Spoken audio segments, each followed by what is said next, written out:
Sveiki, kalbame su Dubingių muzikos festivalio meno vadovu, tenoru Eimantu Dešėnu. Labas, Eimantai. Labas, Gabrielė. Gal pristatytum šių metų Dubingių muzikos festivalį ir kuo jis išsiskirs? Kiekvienais metais Dubingių muzikos festivalis turi tam tikrą tematiką. Ilgą laiko tarpą tematika buvo viena iš pagrindinių, tai yra Radvilų tema ir tai, kad Dubingiai yra vienas iš pagrindinių istorinių miestelių Lietuvoje. Šie metai nieko nesiskiria, tik tai tiek, kad mes turime dabar labai nuostabią iniciatyvą atkurti Dubingių pilį. Tai pagrindinis atramos taškas šio festivalio yra mintis, kad mes norime skleisti žinią būtent apie tai, kad norime atkurti Dubingių pilį. Kaip gimė idėja atkurti Dubingių pilį, atkurti istorinę Radvilų pilį, vietovę? Tikriausiai šitas klausimas daugiau dedikuotas tiem žmonėm iš bendruomenės, kurie būtent šią iniciatyvą ir kūrė, o aš kaip žmogus, kuris prisidedu prie meninės raiškos ir kultūrinių procesų Dubingiuose, tiesiog labai stipriai palaikau ir kuo tik tai galiu, padedu. Kuo prisideda Dubingių muzikos festivalis prie pilies atstatymo? Tai pirmiausia, kad mes visų koncertų metu pristatysime šią labai gražią misiją atstatyti Dubingių pilį. Ir dar kitas dalykas, kad kiekvienas koncertas tam tikrą prasme ir yra susijęs su tuo, kad Dubingiai taptų, galbūt net jau tam tikrą prasme yra vasaros sostinė. Vasaros kultūros sostinė? Vasaros kultūros sostinė ir galbūt, nežinau, tokia, kaip kad turim kurortus tokius gražius, nors mane čia bendruomenė gal užmėtytų akmenim ir sakytų, oi, mes nenorėtume tapti ten antrais trakais ir taip toliau dėl žmonių srauto ir tam tikrų infrastruktūrinių dalykų, bet aš vis dėlto linkėčiau ir norėčiau, kad žmonės šiek tiek drąsiau svajotų, nes Dubingiai yra tas kraštas, kur kiekvienam lietuviui, kiekvienam žmogui, kuris myli Lietuvą, labai linkiu aplankyti. Ir žinoma, visus kultūrinius renginius, kurių ypač šiais metais tikrai yra nemažai Dubingiuose. Aš galiu pašnekėti apie tai, kas vyksta Dubingių muzikos festivalyje, o jau daugelis kitų renginių, kurie vyksta ne tik Dubingių Švento Jurgio bažnyčioje, bet ir vyksta Dubingių istorinėje Karčiamoje. Tai galėtų papasakoti žmonės, kurie jau konkrečiai yra susiję su pačia bendruomenė. Gal pristatytum šių metų festivalio programą ir kuo jis skirsis nuo, tarkim, praėjusių metų programos? Kiekvienais metais ta programa stipriai skiriasi iš to tokio kūrybinio polėkio, jeigu taip dabar labai trumpai apie kiekvieną koncertinę programą, su kuriais atlikėjais man teko bendrauti kuriant šių metų festivalio sezoną, tai labai faina ir linksma patirtis buvo su Neda. Aš pamenu praeitą vasarą, kai tik baigėsi 8. festivalis, taip visai netikėtai užkliuvo man žvilgsnis ties vienu Nedos muzikiniu įrašu, kuris buvo paskelbtas socialinėse medijose. Ir tai buvo visiškai jokios pompastikos nebuvo. Toks visiškai labai paprastas vaizdo įrašas, kažkas buitiškai telefonu nufilmavo. Ir aš tiesiog pajutau, kad aš noriu Dubingiuose kažko tokio panašaus ir nieko nelaukiau, tiesiog tiesiai kreipiausi per Facebooką į Nedą ir tada Neda su manim susisiekė, mes pasiskambinom vienas su kitu ir tiesiog suderinom detalės, kad jos koncertas, labai asmeniškos dainos, labai gražiai tiktų Dubingių Švento Jurgio bažnyčioje. Kokie kiti koncertai laukia? Tai Liepos 12 dieną mes turėsime labai gražų koncertą, kuriame koncertuos nuostabus instrumentalistai, kurie koncertuoja visose, turbūt garsiausiose pasaulio koncertų salėse. Tai koncerto pavadinimas yra Vien tik Piazzolla. Išgirsite labai gražios temperamentingos muzikos, nuo argentinietiško tango iki galbūt net irgi tokių harmoningų, gražių melodijų, kurios palies, tikiuosi, kiekvieno širdį.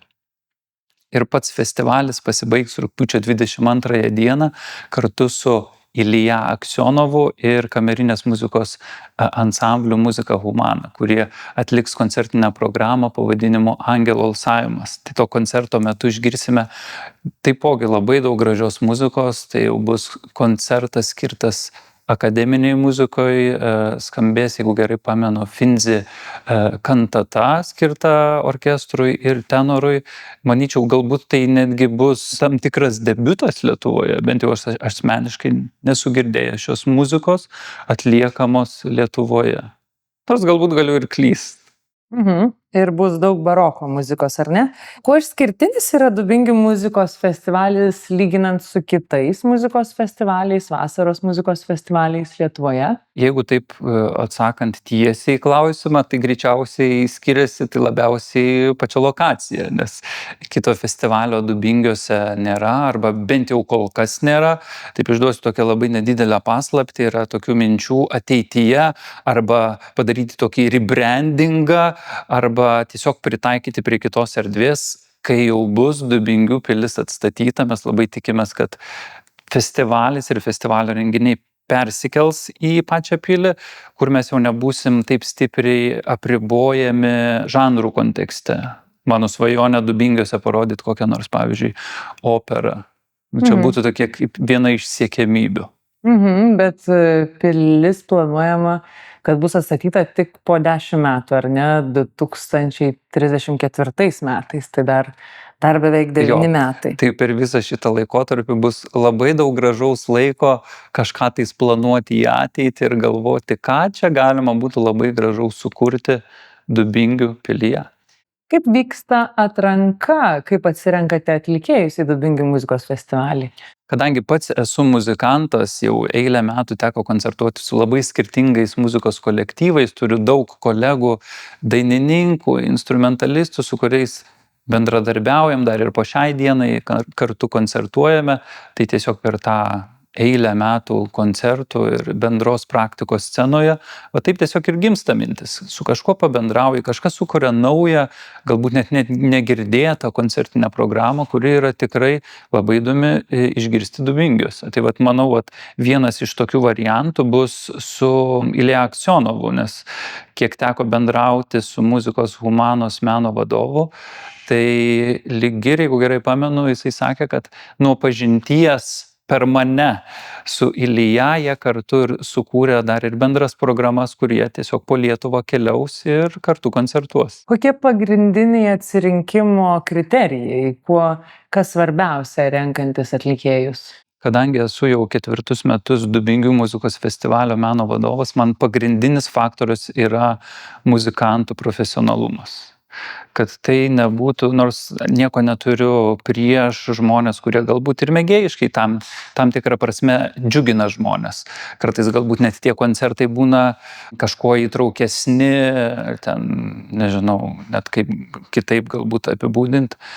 Tiesiog mano tokia iniciatyva, aš mėginu kiek įmanoma palaikyti tą profesionalumą ir tam tikrą kartelę. Jau kai pradėjau nuo 1 metų su operos grandais ir džiazo virtuozais žinomais jau visame pasaulyje, taip tą kartelę stengiuosi ir laikyti, kad jinai jau nebenukristų. Aišku, būtų smagu, kad ta kartelė dar ir labiau paaugtų. Esi labai jaunas ir jau esi festivalio meno vadovas, jau 4 metus esi festivalio meno vadovas. Kaip tau tai pavyko ir kokia tai atsakomybė? Atsakomybė tai yra žvėriška. Visų pirma, atsakomybė prieš tuos žmonės, kurie labai ilgesingai laukia kiekvienais metais festivalio. Dar viena tokia paslaptėlė nedidelė, kad kai kurie žmonės netgi specialiai savo atostogas derinasi prie to, kokiamis datomis vyksta Dubingiuose šie tikrai ypatingi koncertai. O tas mano amžius ir šitos pareigos, man atrodo, aš net nežinau kito meno vadovo, kuris būtų panašaus amžiaus arba jaunesnis. Tai čia nežinau, ar čia man yra įvertinimas, kad tokiam jaunam amžiui galiu tokias pareigas užimti arba nežinau dar kaip kitaip įvardinti. O kaip taip nutiko, kad tau buvo pasiūlytos pareigos ar kaip taip įvyko? Prieš kokių gal 10 ar šiek tiek net daugiau metų teko susipažinti su Dubingių bendruomenė ir tam tikrais nariais, kurie vieną kartą pakvietė pakoncertuoti Dubingiuose, dar tada bažnyčia buvo nešventinta. Viskas prasidėjo būtent nuo to, kad mes pradėjom bendradarbiauti ties tuo, kad aš koncertuoju Dubingiuose, gal teko koncertuoti kokius 4 kartus, dar prieš tampant Dubingių muzikos festivalio meno vadovu. Tai vat, viskas nuo to ir prasidėjo. Ir ta pažintis tiesiog taip gražiai išsitęsė iki to, kad man labai aktyvūs bendruomenės nariai Dubingių tiesiog pasiūlė, sako, galbūt tu norėtum prisidėti, mes jau ilgą laiko tarpą patys tą festivalį administruojam, tiesiog ilgainiui reikėjo jam žmogaus, kuris galėtų perimti tą visą administravimą, kad galėtų užsiimti ir kad lygis būtų, profesionalus. Ilgą laiką festivalio koncertai buvo nemokami ir šiais metais jie bus mokami. Ar jūs tokiu būdu bandote keisti požiūrį į kultūrą, kad tai nėra nemokama pramoga ir kokios priežastys? Galbūt tam tikrą prasme mes tą klausytojų, kuris pastoviai pas mus atvyksta ir pripratinome prie to, kad mūsų tie koncertai yra nemokami. Tiesiog per eilę metų pats konceptas festivalio jau taip stipriai išaugo, kad visų pirma mes nebetalpinam žmonių, norinčių žmonių atvykti į festivalį ir žmonės netgi lauke per lietų, per audrą, jie tiesiog visi atvyksta. Ir mes tiesiog supratome, kad galbūt ilgainiui galima daryti festivalį apmokamą, mes stengiamės nenuskriausti klausytojo, kad tai nebūtų kainų atžvilgių ten labai brangus tie renginiai, kaip kad pavyzdžiui mieste būna, visgi mes esame Molėtų apskrityje, mes nesam miestas, mes esame miestelis, gyvenvietė, tai šiuo atžvilgiu mes tikrai neskriaudžiam savo klausytojo, mūsų bilietų kainos į koncertus yra pakankamai prieinamos. O priežastis, kodėl mes tapom turbūt viena iš pagrindinių ir turbūt daugelis žmonių, kurie organizuoja festivalius, greičiausiai lygiai tuo pačiu gyvena, kad taip jau atsitinka kartais gyvenime, kad nebetinki mecenatų, nebetinki rėmimo. Karts nuo karto mes gauname ir paramą iš kultūros tarybos, iš Molėtų savivaldybės, bet būkime teisingi, kad honorarai profesionaliems atlikėjams nėra tokie, kad jų tiesiog pakaktų. Dėl to, irgi viena iš priežasčių, kodėl mes šiais metais apsisprendėme, kad festivalis taptų mokamas ir kad į koncertus žmonės galėtų ateiti ne tik paaukodami, nes mes anksčiau turėdavom tokią galimybę aukoti festivaliui, bet kad kiekvienas žmogus atvykęs bent jau simboliškai prisidėtų nupirkęs bilietą prie atlikėjų honoraro. Ar pats lauki festivalio, ar tai tau džiugus įvykis, ar jau visos atsakomybės, darbai ir nuovargis kažkaip numuša tą laukimą?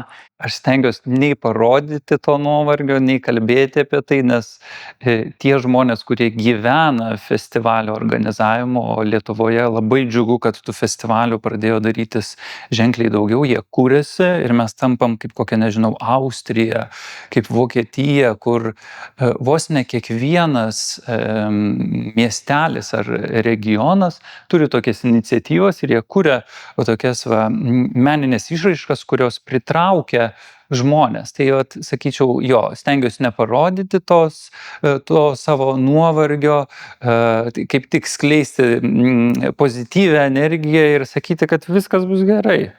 Nereikia čia pernelyg daug turėti to pesimizmo savo gyvenime. Tačiau nuovargio greičiausiai pareikalauja nemažai ir darbo, ir planavimo, ir organizavimo. Kiek ilgai užtrunka suplanuoti, tarkim, ateinančių metų festivalį, ar jam ruošitės visus metus, ar pusę metų? Kaip ir daugelis koncertinių įstaigų, dažniausiai savo sezonus planuoja į priekį.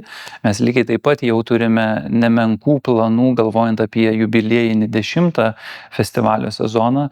Tai čia jokia paslaptis, kad tenka galvoti į priekį, juolab, kuomet yra noras pakviesti tarptautinės žvaigždės, Lietuvos tarptautinės žvaigždės ir ne tik, tiesiog reikia prisitaikyti prie jų tvarkaraščio, o jų tvarkaraštis kartais būna net 5 ir netgi 7 metus į priekį suplanuotas. Ar norėtum kažko palinkėti savo, festivaliui ir žmonėms, kurie atvyks pasiklausyti? Kokie lūkesčiai ir tikslai galbūt būtų taip?